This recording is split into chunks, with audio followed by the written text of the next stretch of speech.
Chapter 1 The Light that Leads to Perfect Peace. This book is intended to be a strong and kindly companion, as well as a source of spiritual renewal and inspiration, to those who aim at a life well lived and made strong and serene.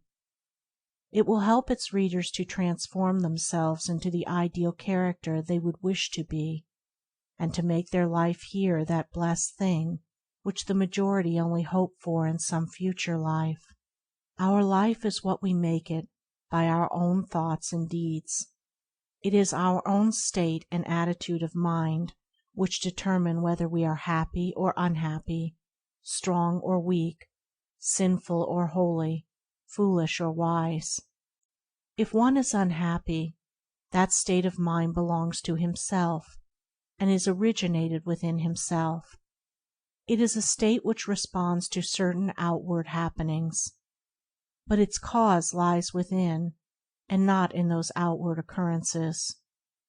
If one is weak in will, he has brought himself to, and remains in, that condition by the course of thought and action which he has chosen and is still choosing.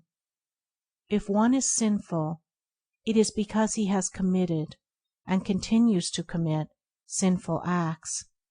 If he is foolish, it is because he himself does foolish things. A man has no character, no soul, no life, apart from his thoughts and deeds. What they are, that he is.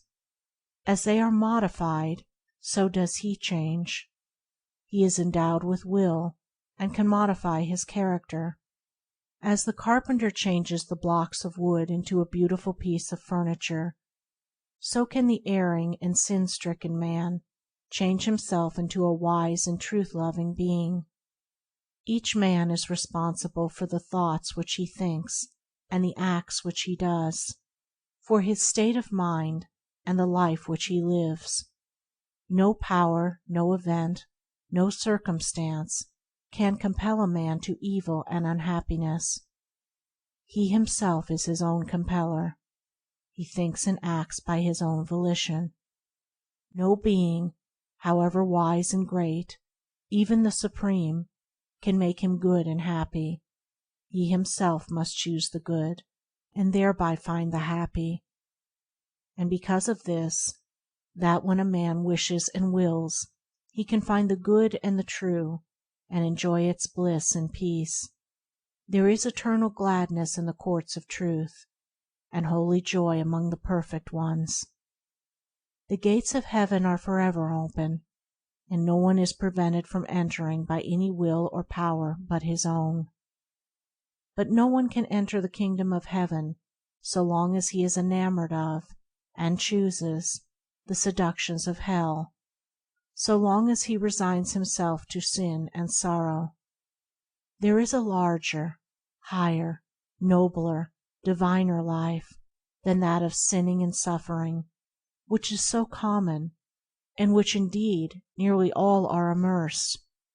A life of victory over sin and triumph over evil, a life wise and happy, kind and tranquil, virtuous and peaceful.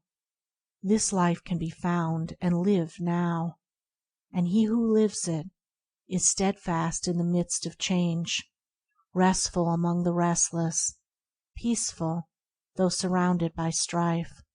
Should death confront him, he is calm. Though assailed by persecution, he knows no bitterness. In his heart is compassionate and filled with rejoicing. In this supremely beautiful life there is no evil. Sin and sorrow are ended, and aching hearts and weeping eyes are no more. The life of triumph is not for those who are satisfied with any lower conditions. It is for those who thirst for it, and are willing to achieve it, who are eager for righteousness as the miser is for gold. It is always at hand, and is offered to all, and blessed are they who accept and embrace it. They will enter the world of truth. They will find the perfect peace. End of chapter 1.